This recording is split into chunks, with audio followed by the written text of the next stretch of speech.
Oh, all right. Well, that was fun, interesting, exciting, all the above. So, really excited for the guys to have that kind of experience. It's great atmosphere, and then and fight through all the adversity that we had. Some of it was due to Clemson, some of it was on our own behalf, but we showed some real character in some of those moments, in regrouping and gathering to channel the right energy and the right focus that it took to win in that last extra 5 minutes. So, but just was fun. This is what college basketball is about. It's fun. I mean, it's more fun that we won, trust me. But I think from a spectator standpoint, you have to acknowledge how entertaining that basketball game was. So just really happy for the guys, excited for them.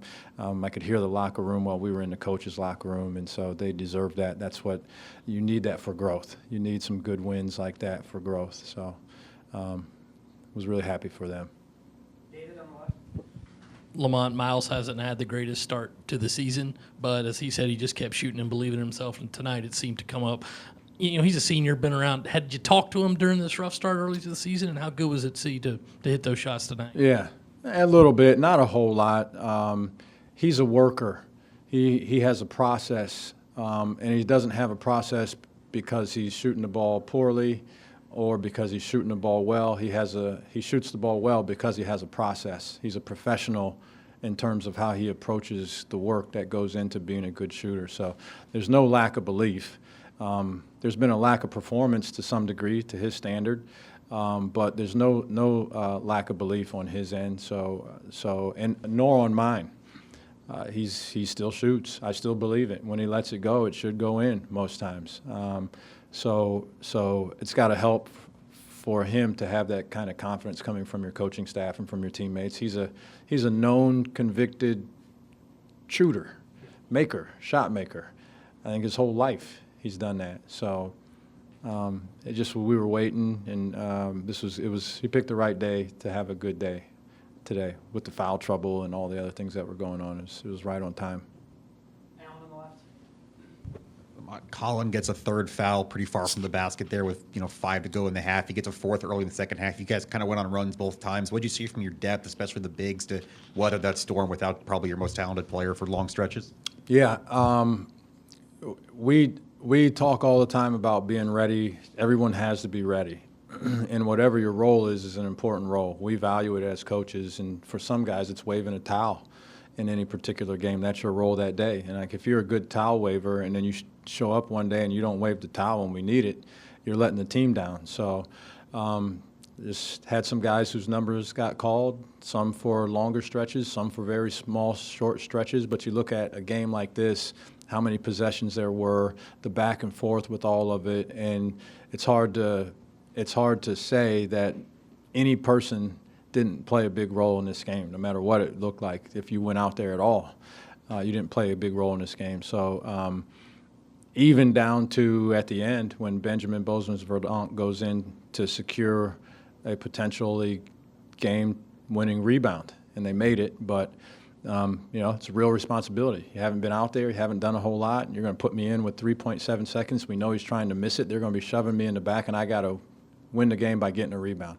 And so he was ready to go out there and do that when his name was called. So I applaud all those guys for that. Some guys played extended minutes, longer than what they ever have. I mean, I don't think we have too many guys even averaging over 30 minutes. But, these guys are young. They can do it from time to time. Me, on the other hand, not so much. But every now and then, if they can play log-heavy minutes and got a day off on that. But those guys, the other guys that came in were big. Mo comes off the bench, makes a big three late in early in the overtime. That was a big one, just to let everybody know, hey, it's okay. So I was really proud of the effort from the non-starting guys too. John on the right. Can you describe the defensive plan there at the end of regulation? What went right, what went wrong, and then the emotions, having to settle the emotions going into overtime, and how the guys responded after that? Yeah, I've always believed that advantage goes to the team that is not disappointed about the extra time you're going to play. One team's disappointed, let's just face it. One team's happy, new life. I've always thought mentally there's a real advantage to that unless you can settle yourself, particularly when that comes on the heels of some self-inflicted wounds. It's one thing they make 2 sky hooks from half court and they go in, and that's how it goes to overtime. I think it's a little easier to deal with. But when you make some mistakes, it's easy to focus on those and not be able to get to the next play. You know, you're trying to hit a grand slam when really we need you to bunt the runner from first to second, get him in scoring position. I say that right, Coach? There you go. Right? But you're going to be tempted to hit a grand slam or a home run, since just as the thing went. But I thought at the end of the regulation, though, we did want to foul. That was our intent, was to foul. If we were up 3, if it was 4, we were not going to foul. And then we did not execute. That's part of the learning process. It didn't cost us ultimately. It easily could have, but it didn't cost us. So therefore, you're able to grow. You're forced to grow if you lose. You have to respond to that. You have to. It'd be easy, since it didn't hurt us, to overlook it. But we'll use that for some real growth. And if we get in a situation like that again, guys will be calm and settled, and we'll be able to think and process things the way that we would like to. Phil in the back left. You mentioned the entertainment value of a game like this, and when 2 stars take over for their respective teams, as a coach on the sideline, do you get a chance yourself to kind of marvel at what those 2 guys were doing out there? Yeah, it's hard. I mean, it's hard. You're in the trenches. Like, I don't know what Colin had. To be honest with you, I know he was good. They told me afterwards, so I know that Chase Hunter had 27 in the second half. I knew he was cooking. I don't know what the number was, but so you're trying to. There's just so many things that are happening. There's so many decisions that are being made, particularly when you get in a situation where you have the foul trouble that we had, because then every normal situation that you would or decision that you would make is impacted by the personnel that can or cannot play. That's not available. All right, we would do this right now. 4 fouls, can't play that guy, or he's out of the game. So it's just you're processing so much information in those moments that there's really not a lot of time to be getting caught up as a coach in how guys are performing. They're playing well. That's why we tried to switch a couple of things just so he's so fast. He comes off of those handoffs and ball screens like he's shot out of a cannon, and it's just so hard. He creates so much space. If you're the chaser, it's too hard to catch up with him. Early on in the game, you're willing to hedge your bets on some of those shots will be a little more difficult. You get in that point in the game, you can't afford to have him make a difficult shot. So we switched some of that stuff late, just so we would have a man on a man. I just liked it better with a man on a man, even if we were cross matched and we were mismatched. A man on a man. Nick did a really good job. Colin did a good job. Some even late. Nick did a really good job of putting his hand up, discouraging the 3, forcing him to drive to his left hand, which we had talked about, and then you let the chips fall wherever they may at that point. But so those are we executed really well in some situations like that. But yeah, I thought those guys did a really good job down the stretch. Pete on the right here. Lamont, what's gone right in this stretch of games for you that was not maybe working earlier in the year? Well, I mean, we've gotten better. We've gotten better as a team, and I had said this early that our team was to be judged by the growth that this team made. We could be undefeated right now and be the same team that we were in November, and there wouldn't be the level of satisfaction would not be, at some point you're going to have to grow, or you're already there and you got to ride that off into the sunset for the rest of the season. I just don't know that that's realistic. But this was going to be a team that I was going to encourage people to judge based off of growth. And that's not to say that they're not good. That's just to say our ceiling is really high for this team. It's a really high ceiling. And we weren't there. Just some things that we had to get better at. We have gotten better. We're still not there. I think it's been incremental growth. I think it's been consistent, steady growth. So I would say that. I'd say our ability to our understanding and ability and willingness to perform some pretty reproducible things. I think we've done a much, much better job. I think our competitive spirit is better. I think our belief is better. So we've grown. I think this group's grown in a lot of ways. Still a long ways to go, a lot of growth, even in some individuals just in terms of their skills and abilities. Colin Murray-Boyles is a perfect example of it. I talked early in the year about where was his growth to come from. And I mentioned it was not scoring points, but to generate offense. And in that stretch tonight, that's exactly what he was doing. He was generating offense, sometimes for himself, sometimes reading the defense and making them make decisions and then playing out of that. That's a huge jump to make for a guy. He could score 16 either way. One way, not generating offense, and he's still, and to the average person, they're going to be like, he's scoring the same amount of points. He was able to do it in a way that he generated offense for, and that represents tremendous growth for a young guy. But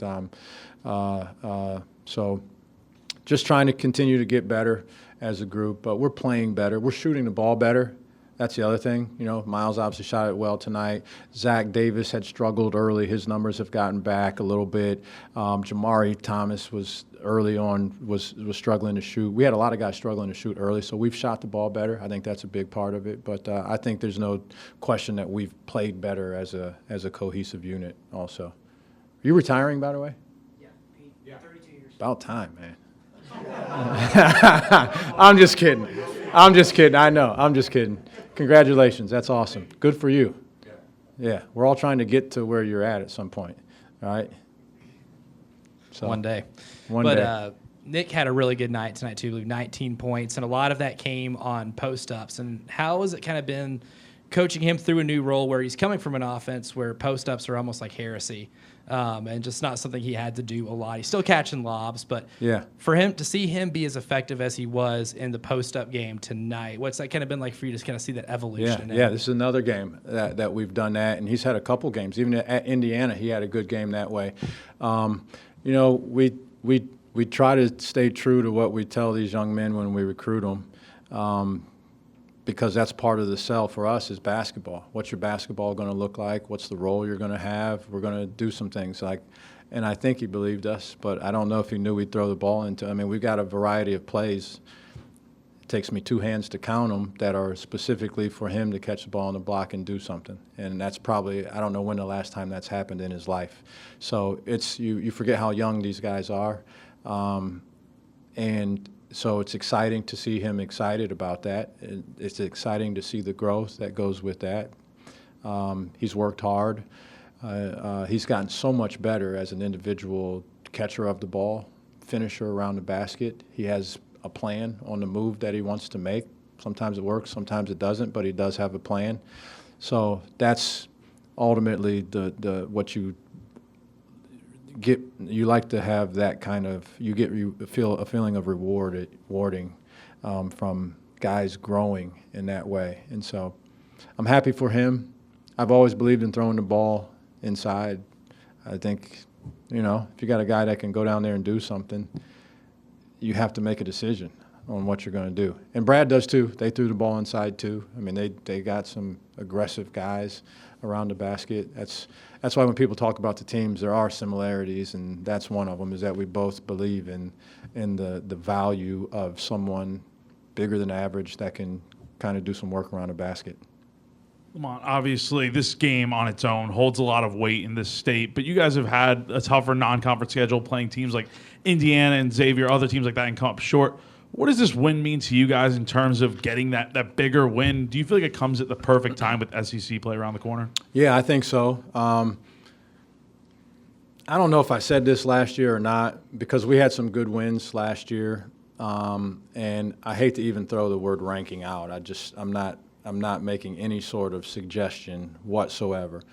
But as far as like rankings and achieving, I want them to get it right at the end of the year. Think about it. There's 25 teams that get ranked. And through the first 6 weeks, 7 weeks, 8 weeks, how many teams are in there? Somebody thought this team was really good. They're not good, as it turns out. Somebody thought that team was top 10. They're no longer ranked. It feels good if you want to put it on social media or whatever that is. Maybe your team needs it for confidence. There's some real value in that.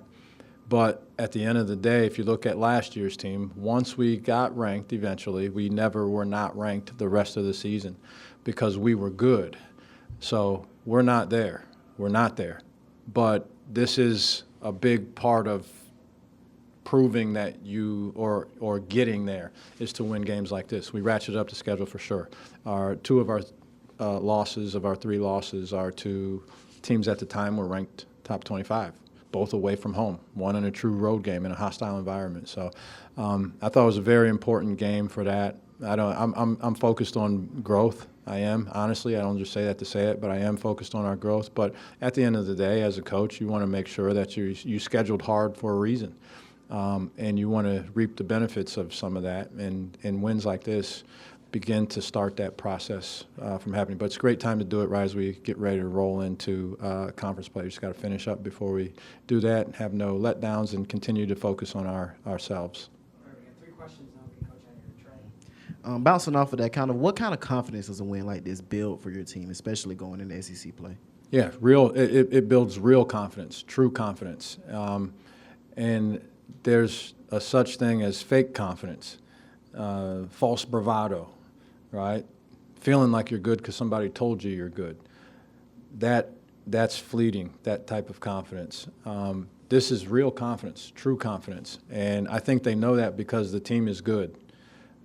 Again, not because it has a little number next to them when you look on the ESPN or whatever site you go to, but because they see who they are, how they compete, how they play, who they've beaten, right?